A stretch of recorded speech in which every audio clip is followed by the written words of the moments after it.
My name is Michelle Solis. My brother, Paul What? Salgado, that he's currently in Pontiac Correctional Center.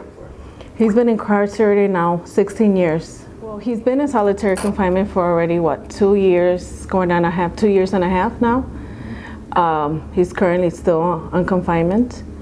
And when I talk to him, you could tell that it's already affecting him mentally.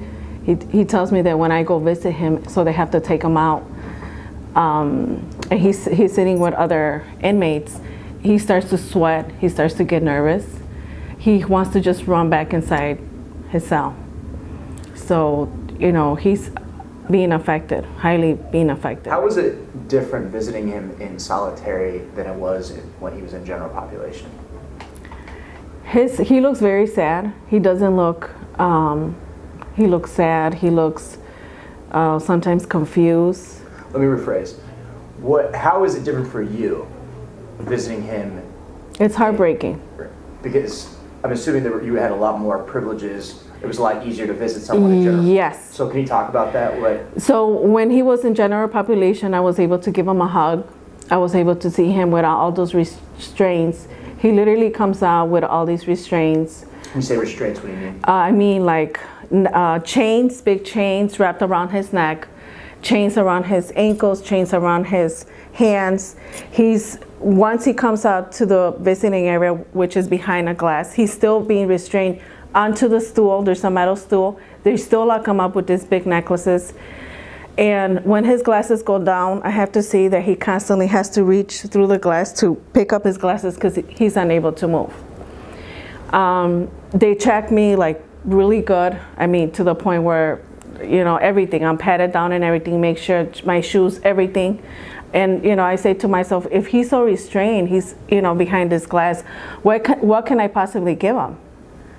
And, it's very upsetting. It's very, very sad to see my brother every time that I visit him in these conditions. For something that he's been placed in solitary for something he didn't do.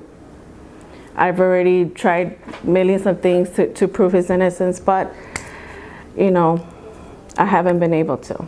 And he's still currently in AD. When I remember when I would go visit him, he was in regular population. He was always happy. Now when I go see him, you can see the sadness in his face. You can see the confusion. And, he tells me, every time I leave the visiting area, I don't know, I start to get nervous. I start, like he gets panic attacks now.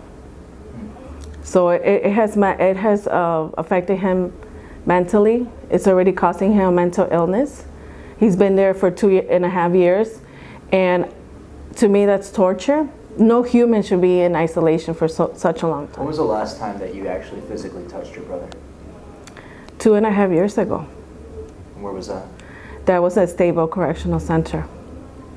Which is, pretty close to Chicago, right? Yes, it's pretty close. So now I have to take a long drive, maybe 2 hours, depending on traffic, to go see my brother. I could only see him twice a month. He lost so much weight. He has like bags under his eyes. He used to be not a very big person, but he was kind of chunky. Now he's so thin. He's losing his hair. How has your brother attempted to cope with being in solitary?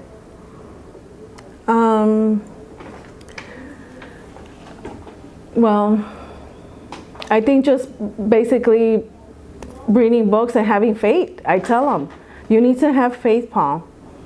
And I pray to God every day to give him the strength and the faith